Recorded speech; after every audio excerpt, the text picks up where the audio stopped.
छुआछूत और जाति भेदभाव के कारण बाबा साहेब और उनके बड़े भाई आनंदराव को बैलगाड़ी वालों ने बैलगाड़ी में बैठने से मना कर दिया। यह घटना बाबा साहब के बचपन की है। गर्मियों में स्कूल की छुट्टियां हो गई थी। उस समय पिताजी ने उन्हें लिखा कि वे सब मसूर गोरेगांव में छुट्टियां बिताने के लिए आ जाए। यह वही स्थान था जहां पर सूबेदार जी अकाल पीड़ितों के लिए तालाब खुदवा रहे थे। बालक भीमराव के बड़े भाई आनंदराव और छोटे भतीजे के साथ साताराम मसूर गांव के लिए रेल में चले। वे पहला अवसर था जब वे रेल में लंबे सफर का आनंद ले रहे थे। वे रेल की खिड़की के पास बैठे बैठे बाहर के सुहाने दृश्य देखते जा रहे थे। हंसते खेलते यात्रा का आनंद लेते हुए मसूर नामक स्टेशन पर उतरे। सूरज ढल रहा था। अंधकार पृथ्वी को चारों ओर से ढक रहा था। बच्चे अन्य यात्रियों के साथ स्टेशन के बाहर आए। एक एक करके सभी यात्री तांगा या बैलगाड़ी करके अपने अपने घर चले गए। तांगे और बैलगाड़ी वालों से उन्होंने कहा कि उन्हें मसूर गोरेगांव में अपने पिताजी सूबेदार रामजीराव जी के पास जाना चाहते। सूबेदार जी का नाम सुनते ही सारे तांगे और बैलगाड़ी हाँकने वाले चौंक गए। अछूत के बच्चे को तांगे या गाड़ी से बैठाकर ले जाने में उनसे तांगे या गाड़ियां अपवित्र हो जाएंगी। वैसे 3 बच्चे अच्छे और भव्य कपड़े पहने हुए थे। मनमोहक आभूषण पहने हुए थे। सबका रंग गोरा था। देखने में सुंदर लग रहे थे। तांगे हाँकने वालों से साफ सुथरे और गोरे बच्चे थे। सूबेदार जी उन्हीं जातिवादियों की प्यास बुझाने के लिए मसूर गांव में तालाब खुदवा रहे थे। सूबेदार जी की पवित्र चरण धूलि से तालाब का पानी धन्य हुआ था। उसे वे पी सकते थे। उसमें अछूतपन का सवाल नहीं था। वहां पर केवल अपना स्वार्थ था। बामनी शास्त्रों का आदेश ऐसे पानी को पवित्र मानता है। बालक भीमराव ने उन्हें मसूर गांव तक मनचाहा भाड़ा देने को कहा, लेकिन कोई गाड़ी वाला उन्हें ले जाने के लिए तैयार नहीं हुआ। मानवता की भावना उनमें तिलमात्र भी नहीं थी। बालक भीमराव साहस करके स्टेशन मास्टर के कमरे में गए। उनसे प्रार्थना की कि मसूर गांव तक गाड़ी या तांगा उनको भाड़े पर करवा दे। स्टेशन मास्टर उनके सुसंस्कृत व्यवहार और भोलेपन से प्रभावित हुए। वो बच्चों के पास आकर उनके सिर पर हाथ रखकर बातें करने जा रहे थे कि किसी ने पीछे से आवाज दी कि वे मार जाति के बच्चे हैं, उन्हें छूना नहीं। स्टेशन मास्टर दयालु था, लेकिन मार का नाम सुनते ही उनकी दया भावना क्षण भर के लिए कापुर हो गई। फिर भी उन्होंने बालक भीमराव से पूछा कि वे कहाँ पर जाना चाहते। उन्होंने स्टेशन मास्टर को जवाब दिया कि वे मसूर गोरेगांव, जहाँ पर उनके पिताजी कार्य करते हैं, वहां पर जाना चाहते। वो असमंजस में पड़ गए थे कि इन अछूत बच्चों के लिए गाड़ी की व्यवस्था किस प्रकार की जाए। मार का नाम सुनते ही वो निस्तब्ध से हो गए थे। ऐसा मालूम होता था कि मानो उसे सांप सूंघ गया हो, लेकिन मानवता की ममता उनमें जागी। वो होश में आते ही गाड़ी वालों से बात करने लगे, लेकिन गाड़ी वाले किसी भी कीमत पर अछूत बच्चों को अपनी गाड़ी में बिठाना नहीं चाहते थे। संध्या की अंधियारी बढ़ती जा रही थी। एक गाड़ी वाला दूर खड़ा था। वो शायद सूरज ढलने की प्रतीक्षा कर रहा था। उससे बातें हुई। उसने भाड़े के पैसे खूब बढ़ा चढ़ाकर बताए। उस पर भी भीमराव और आनंदराव राजी हो गए, परंतु गाड़ी वाला इस शर्त पर राजी हुआ था कि बच्चे स्वयं बैलगाड़ी को हाँकेंगे और वो पैदल पैदल गाड़ी के साथ चलेगा।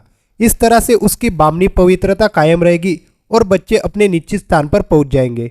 बालक भीमराव ने स्वयं बैलों को लगाम लगाने का निश्चय किया, लेकिन आनंदराव ने हट की कि वे बड़े भाई है, इसलिए उन्हें बैलगाड़ी की लगाम सौंपी जाए। वही हुआ। बालक भीमराव ने बड़े भाई की बात मान ली। बैलगाड़ी कच्चे रास्ते पर आगे बढ़ती जा रही थी।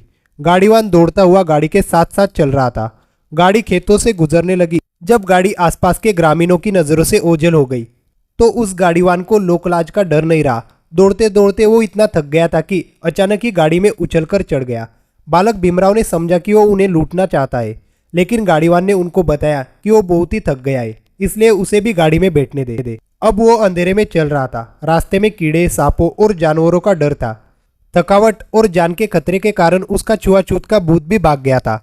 बामनवाद का यही व्यवहार है। पाप हो या पुण्य, दोनों प्रकार के कर्मों को इस धर्म के अनुयायी छुप छुप कर ही करते हैं। बालक भीमराव ने आश्वस्त होकर बड़े भाई के हाथों से लगाम अपने हाथों में ले ली और वे साहस करके गंभीरता के साथ बैलों को हाँकने लगे। गाड़ीवान बालक भीमराव के साहस को देखकर बहुत ही आश्चर्य करने लगा। उसने देखा कि बालक भीमराव के हाथ बहुत ही सधे हुए थे। थोड़ी देर के बाद एक नदी का नाला आया।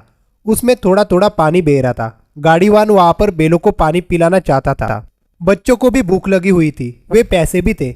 गाड़ीवान ने बैलों को खोल दिया। उसने उसी जोर से बैलों को पानी पिलाया। बच्चों ने भी घर से लाए हुए भोजन को खाया। वे खाना खाकर इधर उधर पीने के लिए पानी ढूंढने लगे।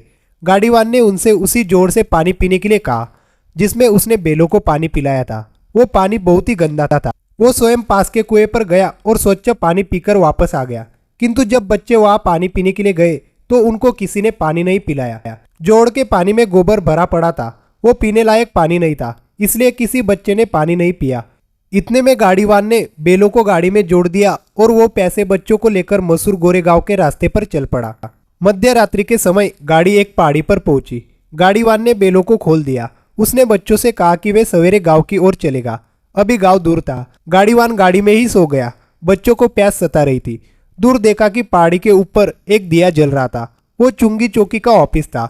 सभी बच्चे वहां पर गए। उन्होंने चुंगी वाले से पीने के लिए पानी मांगा। चुंगी बाबू मुसलमान था। बच्चों के द्वारा पानी मांगने पर उसने उसकी जाति पूछी।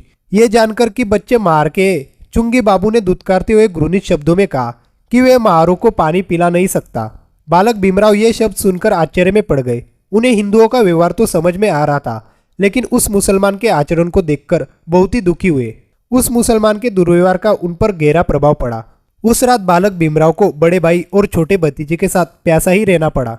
सवेरे 4 बजे ही गाड़ीवान ने गाड़ी जोड़ी और मसूर गांव की ओर चल पड़ा। उधर सूबेदार जी को बच्चों के आने का कोई पता नहीं था, इसलिए वे बड़ी व्याकुलता के साथ उनके आने की प्रतीक्षा कर रहे थे। उन्हें विश्वास था कि बालक भीमराव अपने भाइयों को लेकर आएगा। बच्चे सुबह 10 बजे मसूर गांव पहुंचे। सभी प्यास से तड़प रहे थे, इसलिए सभी बच्चों ने पहले पानी पिया। बच्चों की दुर्दशा देखकर सूबेदार जी को बड़ा दुख हुआ। भीमराव ने यात्रा की सारी दुखद कथा सुनाई। उन्होंने पिताजी से पूछा, सभी लोग हमारे साथ अछूतपन का व्यवहार क्यों करते हैं? हमारी छाया से स्वयं को अपवित्र क्यों समझते हैं? यह सुनकर सूबेदार जी की आंखों में आंसू भर आए। उन्होंने कहा, भिवा बेटे, तुम्हें ही इन बातों के कारणों को ढूंढना पड़ेगा। इस अमानवीय अत्याचार, अनाचार और शोषण का अंत करना होगा। ये असाधारण काम है। इसके लिए तुम्हें प्रकांड पंडित बनना होगा। बामनवादी शास्त्रों की होली जलानी होगी। तभी हमारे समाज को मानवीय अधिकार मिलेंगे, सम्मानपूर्ण जीवन बिताने का अवसर मिलेगा। पिताजी की सभी बातों को बालक भीमराव ने बड़े ध्यान से सुना। उन्होंने प्रतिज्ञा की कि वे अपनी पढ़ाई में खूब मन लगाएंगे, विद्वान बनेंगे, अपने पिताजी की इच्छा को पूरा करेंगे। बाबा साहब ने किन कठिनाइयों के साथ संघर्ष करते हुए अपने पिताजी की इच्छा पूरी की, ये आज हम सभी जानते हैं। वीडियो कैसी लगी हमें कमेंट करके ज़रूर बताना और हमारे चैनल को लाइक और सब्सक्राइब ज़रूर करना। धन्यवाद।